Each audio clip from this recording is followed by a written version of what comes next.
13 अप्रैल 1919 जैसे कोई दिन नहीं था, वैसे ही दिसंबर की ये हफ्ता किसी ट्रेजेडी से कम नहीं है। यहाँ पर गोलियां नहीं चली, मिसमैनेजमेंट चला। पूरे देश भर में सैकड़ों लोग फंस गए, हजारों फ्लाइट कैंसिल, एयरपोर्ट पर रोते बिखलाते यात्री और हजारों परिवार की प्लानिंग कैंसिल। सबके रीजन क्या है? एक नया नियम, खराब प्लानिंग और उस सिस्टम की वजह से जो हमेशा अपनी गलती आम जनता से वसूलता है। दिसंबर के पहले हफ्ते ही देश के बड़े शहर बेंगलुरु, मुंबई, हैदराबाद जैसे जगह पर एक ही खबर चल रही थी, सैकड़ों इंडिगो फ्लाइट कैंसिल। डीजीसीए के नए रूल कहते हैं पायलट को कितने देर उड़ान भरना चाहिए, कितना आराम करना चाहिए। ये सुरक्षा के लिहाज में ज़रूरी था, लेकिन इंडस्ट्री इसके लिए तैयार नहीं था और इंडिगो के पास नए प्रशिक्षित पायलट नहीं थे कि नए शेड्यूल के हिसाब से चलाया जा सके। पुराना पायलट ऑलरेडी ओवरवर्क था। कई रिपोर्ट्स में साफ लिखा गया, इंडिगो ने लास्ट मिनट पर चेंजेस किए, क्रू रिशफलिंग किए और प्लान नहीं बदला। मतलब रूल बदला गया, प्लानिंग नहीं।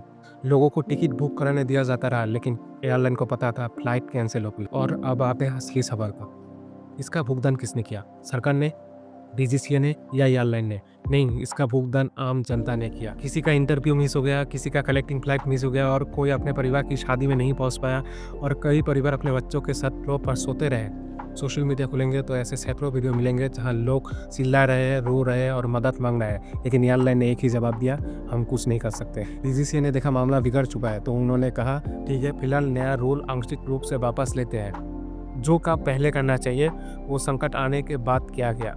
सरकार ने जवाब दिया, ये सुरक्षा के लिए है। ठीक है, सुरक्षा जरूरी है, लेकिन सुरक्षा के साथ योजना, संवाद और प्लानिंग और भी जरूरी है। ये सब इनकन्वीनियंस नहीं था, ये एक आर्थिक आपदा था। लाखों रुपए का टिकट बेकार, हजारों hotel booking cancel, business trip flop और एयरलाइंस को करोड़ों का नुकसान। और सबसे बड़ा नुकसान लोगों के भरोसे का। कोई भी देश अचानक नियम बदल कर नहीं चल सकता जब तक इंडस्ट्री तैयार ही नहीं हो। क्यों टिकट बेच रहे थे जब पता था फ्लाइट कैंसिल होगा? अगर गलती एयरलाइन की थी तो कंपनसेशन भी एयरलाइन की रिस्पॉन्सिबिलिटी होनी चाहिए। एयर ट्रैवल अब एक लग्जरी नहीं रहा, ये एक ज़रूरत है और ज़रूरत को मजाक नहीं बनाया जा सकता।